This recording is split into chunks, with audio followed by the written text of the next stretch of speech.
Yeah, just give me a little heart attack. And Well, they got to keep people on their toes. they do. They don't want you being complacent because that's how people get electrocuted when you get complacent. Hands off that dial. Business is about to get a whole lot nerdier. You're tuned in to FounderQuest. So did y'all go trick-or-treating? Yeah, we did. We went to a neighborhood with some friends of ours, and it was like a good suburban trick-or-treating neighborhood. Most of the houses were all participating. So yeah, the kids had a blast. Oh, great. We were a family of bats. So I wasn't the Batman. I was just a You're just a bat. Just a bat. That's okay. I mean, there's nothing wrong with just a bat. We did the neighborhood thing too, and this was Ida's first year of really understanding what was going on and not being just terrified of strangers. So she was just all over this. Like, she was like, we are going to go get more candy. Mom and Dad, you stay right here. You leave me alone and let me do this myself. I'm going to go knock on their door and say trick or treat. And yeah, and she's not even 4 yet. So it was super cute. I can't even imagine when she gets to be like 13, she's just going to be like, you stand over here, Dad. You park a mile away from school and I'll walk. She's gonna be choosing colleges like across the country or something, or like. Yeah, I mean, she likes us nearby, but she just wanted to do it herself. She's very big on that. Yeah, Tatum she was going up to the doors by herself too, and I'm pretty sure I saw her like hit houses multiple times. Like she'd go up, come back to the street, and then like I think I saw her like go back up to the same house. That's so funny. Yeah, so now I get to I ate so much candy last night that this morning I literally feel like hungover or something. Like my brain isn't working. I'm just exhausted. And that's how you know you're getting old, I guess. Yeah. Yeah, we did the same thing. Today we're going to be discussing... What are we going to be discussing? We're going to be discussing like compliance, GDPR, SOC 2, all those big things. Yeah, all that fun stuff. So where should we get started on? Does anybody want to give us sort of an intro? This isn't really my forte. So talking about compliance, we're a small company, right? And I think a lot of times people in our position, entrepreneurs in our position, kind of ignore the whole compliance issue because they're just, too small to handle that. And like, I don't have a compliance department because it's just me, right? And I think we spent most of our existence kind of in the same boat, like, we'll just ignore that and we'll just whistle and move along our way. But really came to a head with GDPR because we had customers who are international and who themselves had to deal with it. And so we had to deal with it because they had to deal with it. So I think that's the reason why we really felt like we had to get up to speed on what all this compliance stuff means and couldn't just ignore it, put our head in the sand. So what do we mean when we say compliance? Like what are we talking about? Yeah, really, all the compliance regimes are about, generally speaking, like security, like good security practices, making sure that you are operating your business in a way that protects the data with which you're entrusted, right? And GDPR was very much about personal data and making sure that companies treat that responsibly, that it's not going out to everybody and their brother, that you're not doing things with it that your customers wouldn't agree with you doing. And so for them, it was about you want to be sure that you're not sharing this information willingly and unwillingly. So either through marketing partnerships or through breaches. That would be basically a breach of trust with your customer, right? Or your employee. Like they have a special case for HR data, right? So, if you're employed by a company, they have your social security number and they might have other, information about you, your address, your maybe some health insurance information, whatever. You don't necessarily want that kind of information going out to, everybody and their brother, right? So basically GDPR came about and compliance more generally is all about like doing what you're supposed to do, being ethical with the data that you have in your possession. So like if you're a company in the European Union or you're selling to people in the EU, like you are sort of legally required to follow GDPR, this sort of list of rules, right? Right. And if you're a company in the EU and you have to comply with this regulation, you also need to make sure that your suppliers comply with this regulation. And that's where it involves us, right? Because we're not in the EU, but we have customers there. The other sort of compliance regimes, like what is it, like SOC 2 and I don't know, I think HIPAA is sort of in that same boat? Like all these are like either there's a law somewhere that says that, certain people have to follow these, or big companies have in their policy that they, only do business with people who follow these. And they're kind of like viral, right? A lot of these, because like if a big company only does business with a company that follows, say, SOC 2, that means like they have to get certifications from all the vendors they use, and then those vendors have to get certifications from all the vendors they use, saying that they are compliant to some degree or whatever. Is that right? Yep. Yeah. This avoids a scenario where you can, be ignorant of what's happening with the data once it leaves your control, right? So if I'm processing data for my customers and I hand that data off to like an email vendor or whatever, I can't just say, oh, well, I don't know what they're doing with it, but I'm fine, right? Now you have to be able to say, oh, no, my email vendor is also, behaving responsibly with this data that I'm giving them. Yeah, so that's how we got introduced to it. You're saying as a developer, then I would not, I can't use a public S3 bucket as my database. Would that be a bad idea? Against doing that. Yeah. Well, you can, but you have to disclose it. Oh, right. Okay. That's where the compliance comes in.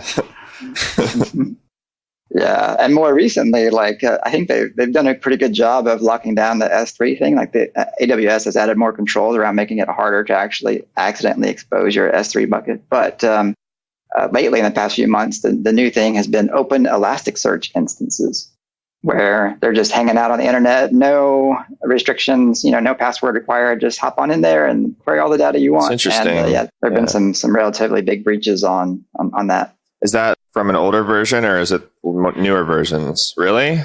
Ooh. Yeah. It's just because people stand up in an Elasticsearch instance. You'd think they would have learned something from Redis way back when. When right. Redis had the same problem, basically just like unprotected Redis instances. That's why I love how Amazon does the VPC thing. And they have this option for Elasticsearch specifically, their service, that allows you to restrict access to your VPC, right? So it's a private network. No one's getting into there. There is no public IP address that is listening to you. So that makes it a lot easier to handle these kind of security issues. After GDPR, we dealt with that, and it wasn't too painful, actually. I think for a long time, we're like, oh, it's going to be so horrible. And that was mostly me saying that, I think. Well, it really helped to get some good third-party help. We had some consultants help us. We had a good legal team help us. There's a company here in Seattle that specializes in compliance issues. And they gave us some great advice and walked us through the process. Basically, what it came down to is we were already doing good practices for security, but we had to formalize it a bit. We had to make sure that our terms of service had the right, verbiage in there, and that we were disclosing who our vendors were. And of course, we had to go through that whole chain of trust thing too, where we had to go to our vendors and get their GDPR attestations. And we had to come up with an information security policy, which that legal team helped us write, which gives us basically a framework for how we run things. So this, we say things like, well, we have our hard drives encrypted, or we have SSH access to our servers rather than, it's wide open, things like that. But that information security policy documents them and says, yes, these are the things that we do. And we certify that basically. It sounds like there's sort of two aspects to this, right? There's the technical requirements, and then there's the sort of documentation and sort of paperwork requirements. Is that fair? Mm-hmm. So I know we're already doing a lot of the sort of technical stuff, but if you were doing a new app, what would be some of the, what would be the main technical requirements that you would be sort of paying attention to when it comes to making sure that your app is GDPR compliant? There's the basic security stuff, like not having that public S3 bucket or not having that public Elasticsearch server, making sure your data is under control and making sure that there's access controls right around that, SSH keys and things like that. Not everyone's using the same root login, for example. But there's also, in the specific case of GDPR, there's also data retention rules that you want to pay attention to. You need to specify how long we hang on to data and what data we hang on to, right? So if you're building an app and you're going to be tracking social security numbers, for example, well, there's going to be some extra scrutiny around that. I need to encrypt that data somehow, right? As opposed to just storing it plain text. Whereas I could just store a name, maybe plain text. And then also deleted data. How long do we hang on to that? And then, in the case of GDPR, we can have requests for data, right? Someone can say, give me all the data that you have on me. And so you have to be able to track that data that you have. So basically, when you're building your app, you need to say, well, what data am I taking in? What types of data is it? And then how do I know what I have and for how long I have it? One kind of interesting thing about GDPR, I think, was it also has this sort of aspect of consent to it where, you have to get people's consent in order to track certain data about them.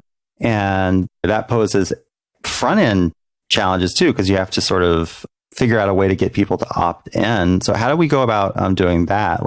I think I remember you doing a lot of stuff on that, Josh. Do not track was something, I guess, I don't know if it plays into the GDPR specifically, but it's a internet standard that basically it's a browser feature that sets a header. If you enable this, like it says, it's basically like if you go into your browser settings and say, I don't want people to track me, what that does is it sends a header to each website that you visit. And if that website happens to comply with do not track, then they will disable any Google Analytics or tracking code that they use. At least they're supposed to. Okay. But with the GDPR, how do we inform people of this stuff? Did we just change our terms of service or? So we did change our terms of service to include information about more details about what we collected.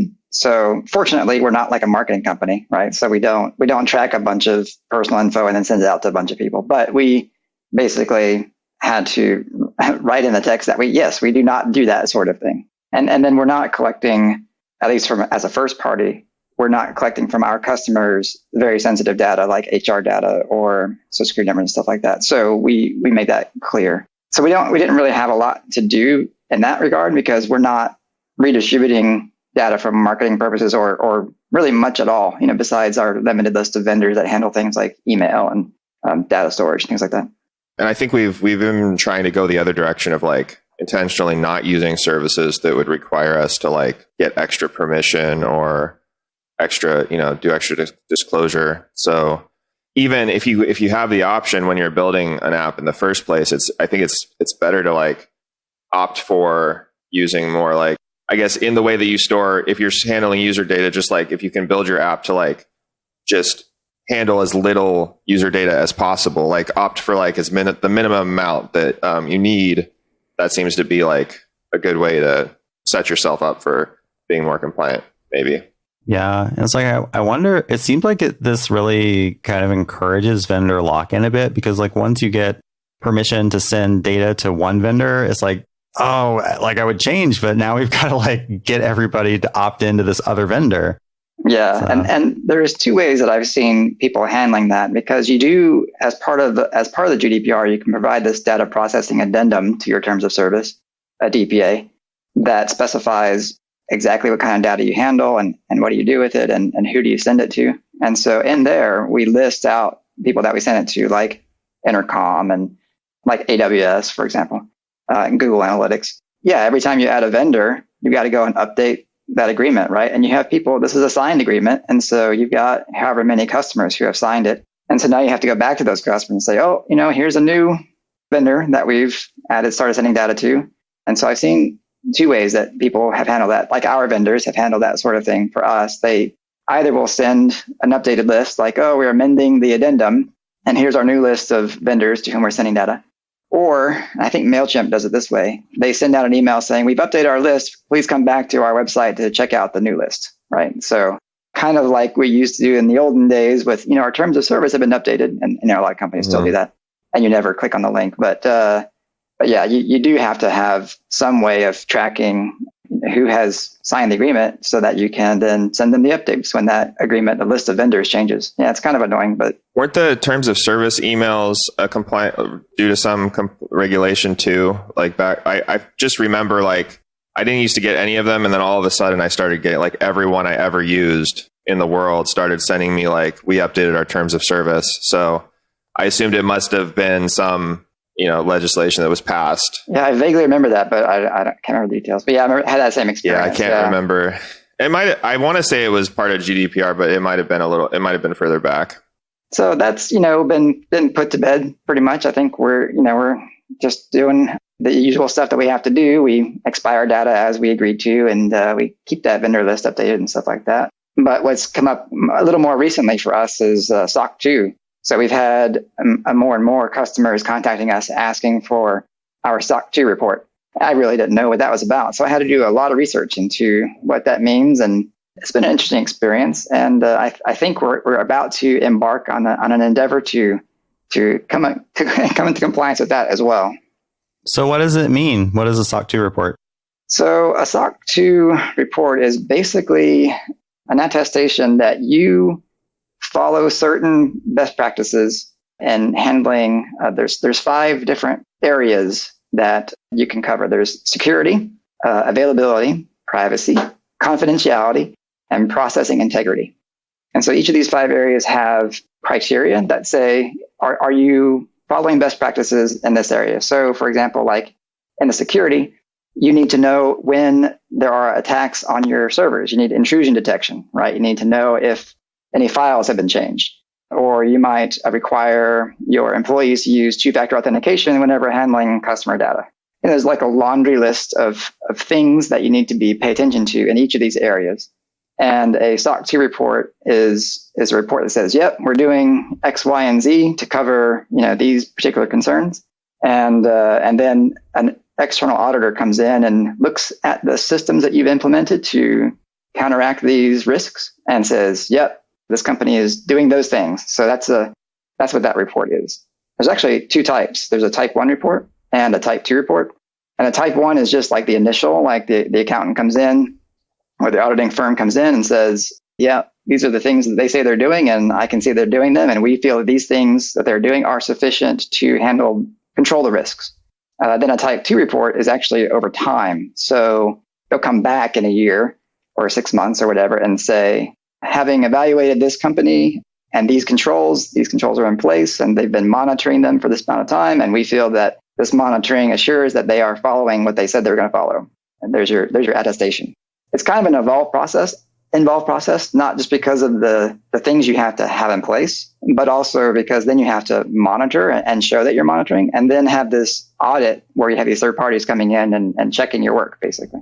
If I just like run my app in say a data center that is SOC 2 compliant, and so they have a certification, I can basically that means I'm SOC 2 compliant, right? Like I can just well, maybe partially. I mean, yeah, I think some people might say, oh, look, I'm SOC 2 compliant because I use Google Cloud and they are, so I am. Well, I mean, I could just put that on my security page.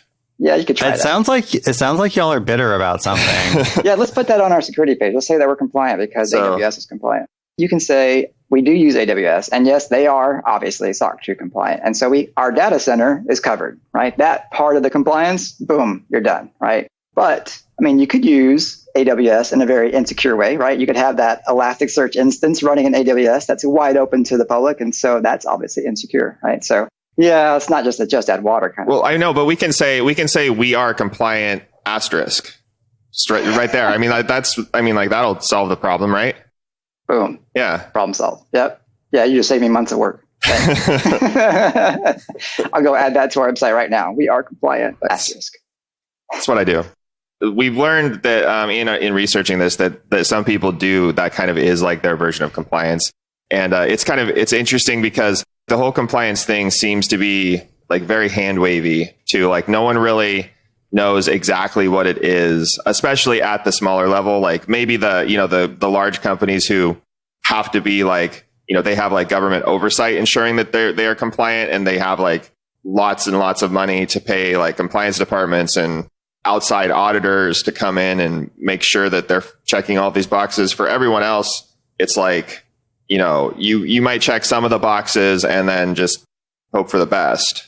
Yeah. Wait, so are we doing things in the hand wavy way, or are we doing things in the correct ethical way? I think we're trying to do things in the ethical way, but we're realizing why everyone else seems to not.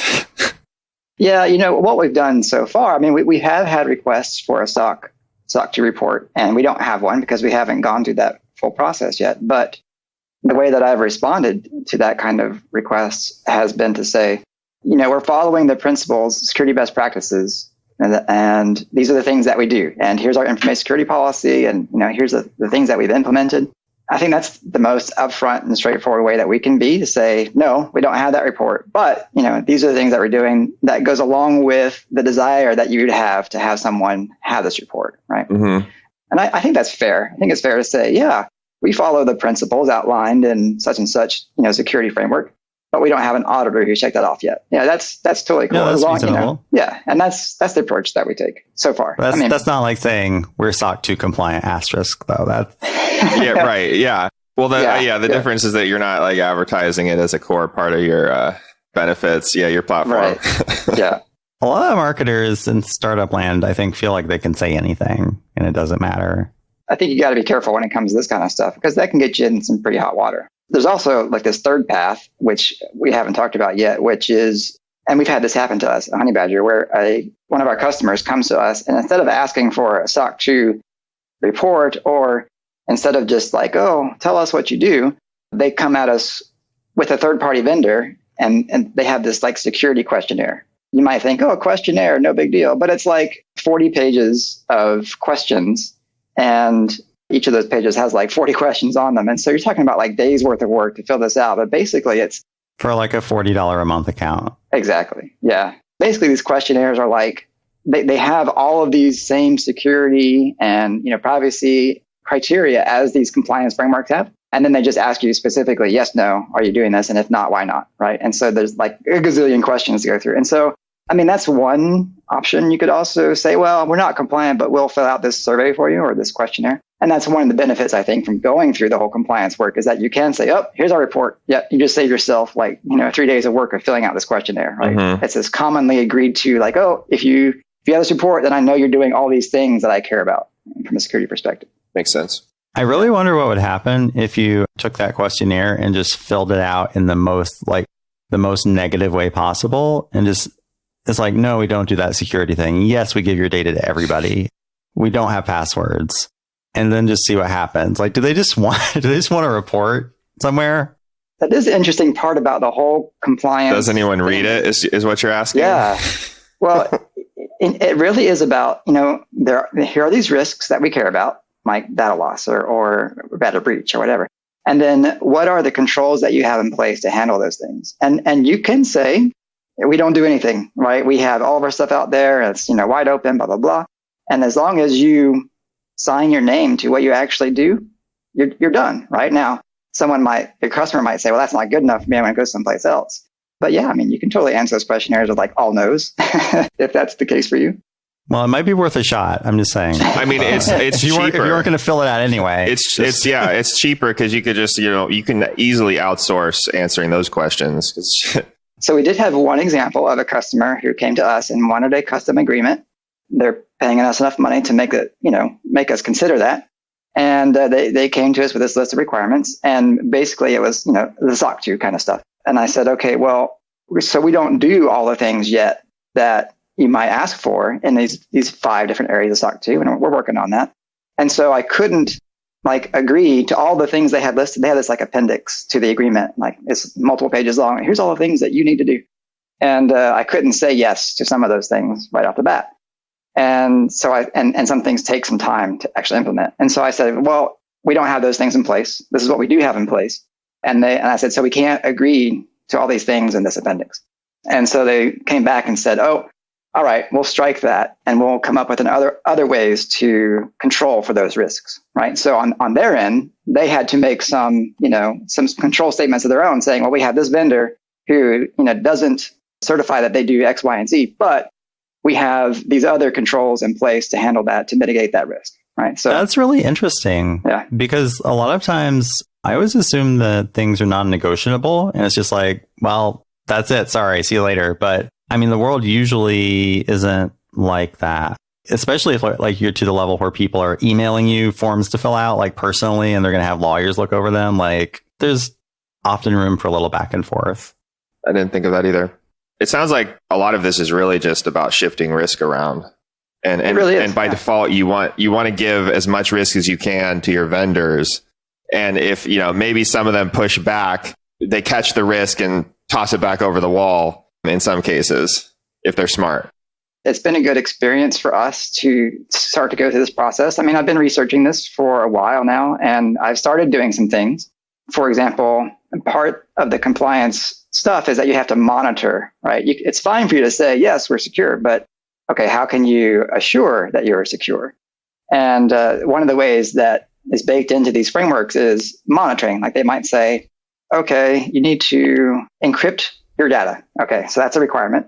Now, you say that you're encrypting your data. How do we know you're encrypting your data? What are the monitoring tools that you have in place that say you're encrypting your data? And so I started looking at those monitoring tools, and we started using them some in the past few months. The one, for example, that I really think is really cool is Collide. It's KOLIDE. And yeah, it's really slick because it's built into Slack. And what you do is you sign up with Collide and you install this agent on your Mac or your Linux box, your Windows box, and it reports back to them a variety of security checks.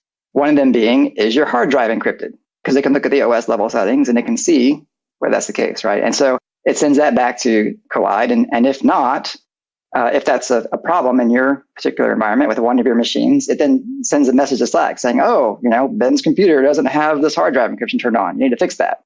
And so that's one of the tools that we're using to help with this monitoring aspect. And the thing I love about that is like, it's actually useful. So, sometimes you can say, oh, this compliance stuff is just a bunch of, lawyers and accountants and stuff, but that's actually helpful, right? To say, oh, I didn't know I had one of my teammates using an unencrypted hard drive. We should fix that, right? So I think that's a good thing. And a lot of the checks that it does are pretty granular. So like the hard drive is obviously like a big one, but there's a lot of like smaller, OS settings and best practices related to your specific operating system that you might not know all of them, and they will tell you. Yeah, another thing that we started using recently was Bitdefender. Antivirus. And, I've always been in the opinion, like, I run a Mac. I mean, give me a break, right? I don't run antivirus on my Mac. But, it's one of these things like you have to have if you want to check that box on the compliance thing. So we started using that. And that's really cool because, again, it has the same kind of, it's monitoring a whole team's worth of stuff. And it's like, oh, Josh's virus definitions are out of date. It's like, oh, Josh, you need to go update that, right? And it's just, I guess, a confidence builder. And before, like, you had to email me to remind me to update my virus definitions. Well, more likely, like I didn't even think about it, right? So nothing happened. Yeah. Yeah. So having those tools in place really makes it a lot easier. I appreciate that. Pretty soon we'll be having weekly meetings to like with printouts of our Bitdefender and Collide results for the week. We can get together and kind of like share results and yeah. Can we have some TPS reports? Ooh, yeah. To cut down on the meetings, we can probably like create some forms to fill out just so we can, fill out the forms and pass them in to Ben, central management. There we go. We'll get Ben one of those like giant rubber stamps that says like denied. Nice. So you can send it back.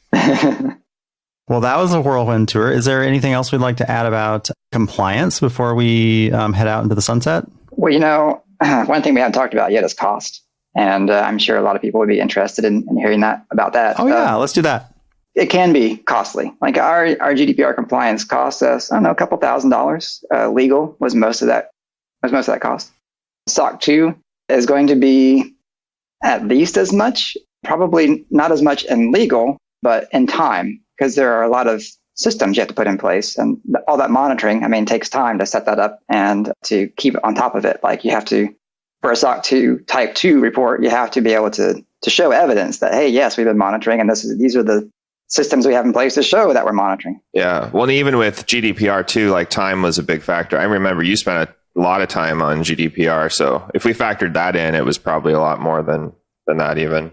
Now, the good news for small startups like us is that SOC 2 will only take you like a few months versus like a year or more, which with a larger organization. But it's still like a couple months, really. And then there's the whole question of the actual audit, right? Because SOC 2 it's a financial-based compliance regime. So it's done by CPA firms, accounting firms, and the audits can actually only be performed by licensed CPAs. So you're paying these accounting firms to do that audit for you. And tens of thousands of dollars is not an unreasonable amount.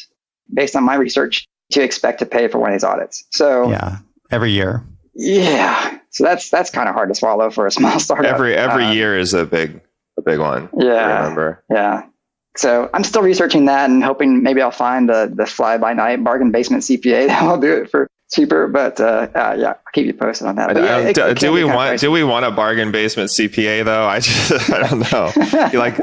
We need the Saul Goodman of CPAs. I hear a lot of people from Arthur Andersen are still looking for work. So. And finally, I think one thing to mention that there are a lot of consultants out there who are happy to help you for really obscene amounts of money. I've talked with a number of them, and I found a local person actually here in Seattle who is not going to charge us an obscene amount of money, but will help us get started and do a gap analysis to find out, what are we doing today versus what we need to get to before we could do an audit. And you have to maybe look under some rocks to find those people that can help you for reasonable amounts of money, but they're out there. You just missed a golden opportunity to bootstrap your your SOC 2 consulting business. Yeah, ask me again in a year, maybe. There are consultants who will charge obscene amounts of money, and by the way, I'm one of them. Ben's consultants only charge a slightly obscene amount of money. Right. Right.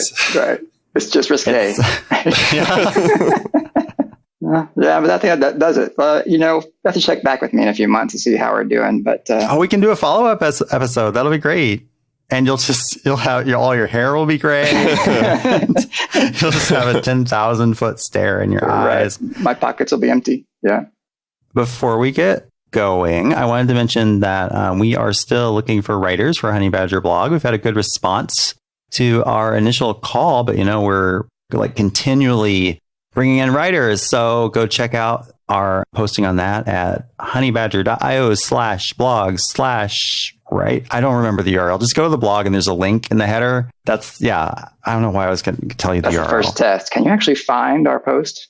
Yeah, that's a good first test. So and then there's instruction there for how to email me, and I'm super nice. And and if you like this podcast, go to wherever you review things and review it, please. And thanks. So I'm only 10 credit hours away from my certificate in professional broadcasting. Another hour down. Boom. All right. There we go. Well, I'll see y'all next week, guys. All right. Bye. Bye-bye. FounderQuest is a weekly podcast by the founders of Honey Badger. Zero instrumentation, 360-degree coverage of errors, outages, and service degradations for your web apps. If you have a web app, you need it.